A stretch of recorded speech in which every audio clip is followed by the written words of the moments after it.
ஞாபக மறதி கணவர்கள் அவர்களுடைய மனைவிமார்கள். அப்படி பாரு, சூப்பர் சீனரி. இத மறந்துட்டு வந்துட்டாருங்க இவரு. அப்பனா தியேட்டர்ல எதையே மறந்து விட்டுட்டு வந்துட்டாரு சார். உங்க மறந்துட்டு என்னையே மறந்துட்டு வந்துட்டாரு சார். ஆக்சுவலா இது மறதியில நடந்திருக்க வாய்ப்பு இல்லம்மா. என்னையா போட்டு குடுக்குற? பார்க்கிங் பில் எங்கேயும் மிஸ் பண்ணிருக்காரு. சோ அங்க ஏதோ ஒரு டென்ஷன், இந்த டென்ஷன்லயே உடனே அவங்க கிட்ட சண்டை போட்டு அப்படியே போயிட்டாரு. உங்களை தேடிட்டு இருந்தாரா இல்ல மறந்துட்டு? இல்ல, அப்படியே அவர் மட்டும் தியேட்டருக்கு வந்த மாதிரி போயிட்டாரு. நீ மனுஷனே இல்ல தெரியுமா? ஏங்க இது பார்க்கிங்ல யாரோ பொண்டாட்டியை மறந்துடுவானாங்க அதுக்காண்டி. சார் அந்த என்ன சிரிப்பு ராஸ்கல். டிக்கெட் எங்க மறந்து வச்சிட்டேன். அப்புறம் அவன்கிட்ட ஒரு 10 நிமிஷம் சண்டை போட்டேன். சரி அப்படின்னு சொல்லிட்டு வேகமா நான் கிளம்பி ஏவிஎம் சிக்னல் வந்துட்டேன். ஆஹா, அத போன் அடிச்சது. அப்புறம் பார்த்து கால் பண்றேன். அதுக்கப்புறம் தான் ஐயோ இவ்வளவு விட்டேன்னு சொல்லிட்டு திரும்ப யூ டர்ன் போட்டு திரும்ப வந்தேன்.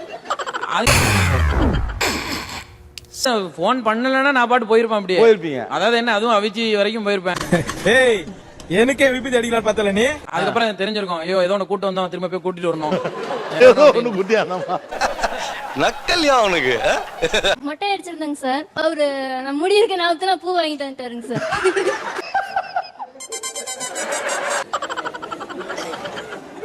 இன்னைக்கு நினைச்சாலும் சிரிப்பா இருக்கு. இல்ல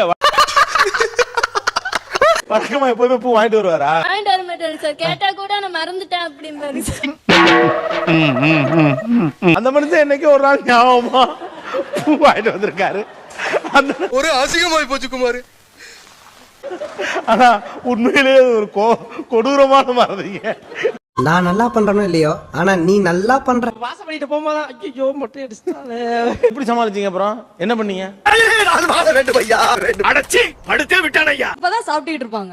எத்தனை தோசை சாப்பிட்டீங்கன்னா மறந்துரும். ஓ அப்படி ஒரு வியாதி அவனுக்கு. சாப்பாடை வந்து ரசிச்சு சாப்பிடுறேன் சார். எனக்கு பசி ஆறணும். ரசிச்சு சாப்பிடுறது சாப்பாடுக்கு நான் கொடுக்குற மரியாதை.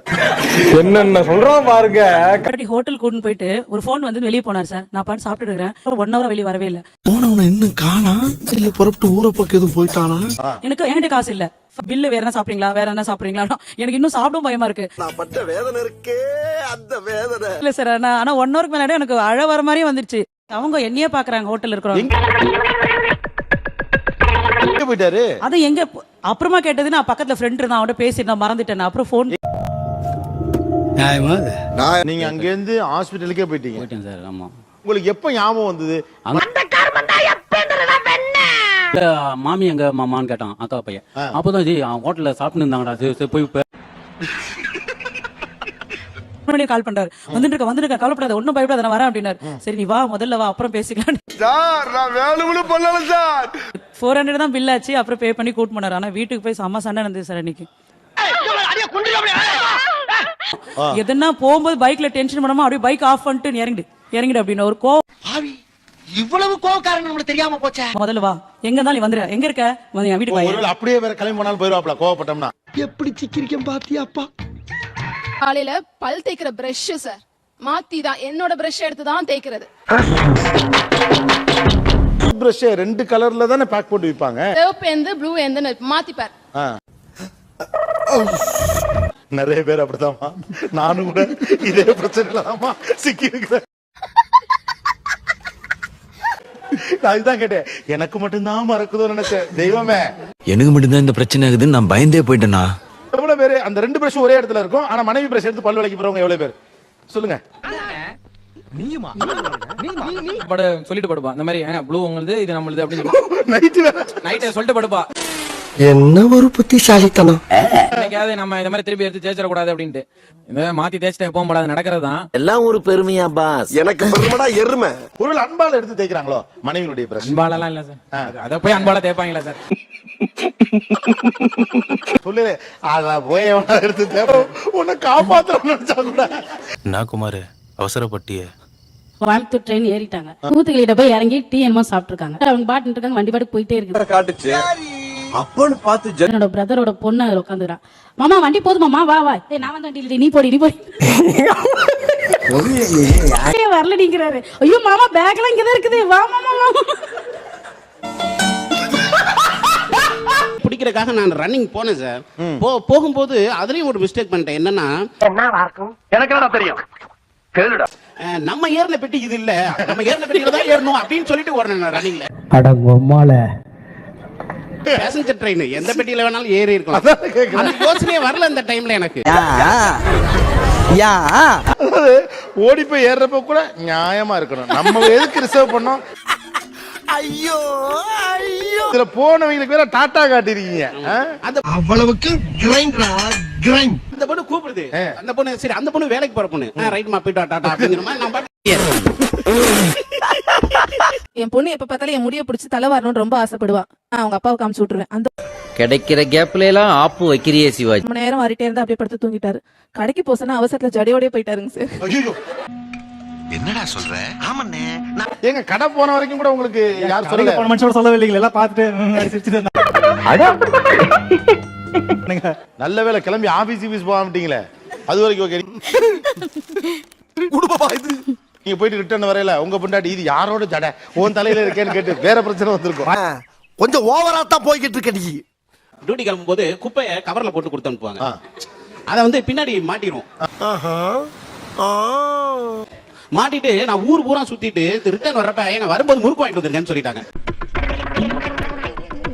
முறுக்க வாங்கிட்டு அவன்கிட்ட காசெல்லாம் கொடுத்துட்டு அங்க முறுக்கு எடுக்காம ரிட்டர்ன் வந்துட்டேன். நான் இந்த கவர் எடுத்துட்டு போயிட்டு வீட்டுல வச்சுட்டேன். வேற பாத்துருக்கேன், இந்த மாதிரி ஒரு டுபா கூட நான் பார்த்ததே இல்ல. ஆனா அவங்க இல்ல இந்த டைம்ல வீட்டுல. நான் தப்பிச்சேன் அந்த டைம்ல. வெக்கமா இல்ல? என்ன வெக்கம்? முறுக்கு வாங்கிட்டு சொன்னேன், என்னாச்சு அப்படியே மறந்துட்டமா அப்படின்னு சொல்லிட்டு அதோட விட்டுட்டு இந்த டஸ்ட்பின்ல போட்டாச்சு. என் நிலைமை ரொம்ப மோசமா இருக்குங்க. சொல்லவும் முடியல, மெல்லவும் முடியல. ஒரு லவர்ஸ் டேக்கு உங்களுக்கு சர்ப்ரைஸ் கிஃப்ட் சொல்லிட்டு ஒரு கிஃப்ட் வாங்கிட்டேன். வாங்கி பீரோல வச்சுட்டேன். கேட்டுக்க. பீரோல வச்சேன். நைட்டு சொல்லலாம் ஃபோன் பண்ணி அப்படின்னு நினைச்சேன். ஆனா வாங்கி வச்சதை மறந்துட்டேன். ஓ அப்படியா? என்ன நொப்படியா? நம்பலையா? அப்படி இல்ல. புடவை பார்த்தோன்னா என்ன தோணுச்சு அவட்ட கூட? வேற யாருக்காகவும் வாங்கி வச்சுட்டாங்களோ? இந்த உலகத்தை தெய்வமே ஒளிச்சு வைக்கிறத தவிர ஒரு குத்தமும் செய்யாத ஒரு பிள்ளையா. இதான் சார் நம்ம பையன் புத்திங்கிறது. யாரோ ஒரு பொம்பளைக்கு கொடுக்கணும்னு நினைச்சிருந்தா உங்கோட்டு பீரோலையுமா ஒளிச்சு செஞ்சு விட்டு குடிக்கிறத பாரு, திருவிழாவில காணாம போன புள்ள மாதிரி. புடவை புதுசா இருக்கு, யாருக்காக வாங்கி வச்சிருக்கீங்க? கூட ஒரு ரோஸ் வேற வச்சிருக்கீங்களே கேட்டேன். சிம்ரன்ஸ் என்னடா இது? அப்படியே அசடு வழிஞ்சிட்டு உனக்காக தான் அம்மா மறந்துட்டேன் அப்படின்னு சொன்னாங்க. இன்னும் பச்சை புள்ளையா இருக்கேடா. பச்சை புள்ளையா? ஒரே ஒரு அட்வைஸ் மட்டும் தான் சார் பிரதர், லைஃப்ல என்ன வேணாலும் பண்ணுங்க, ஒளிச்சு மட்டும் வைக்காதீங்க. சேத்திரை அடி வாங்கியாச்சு, சேத்திரை அடி வாங்கியாச்சு.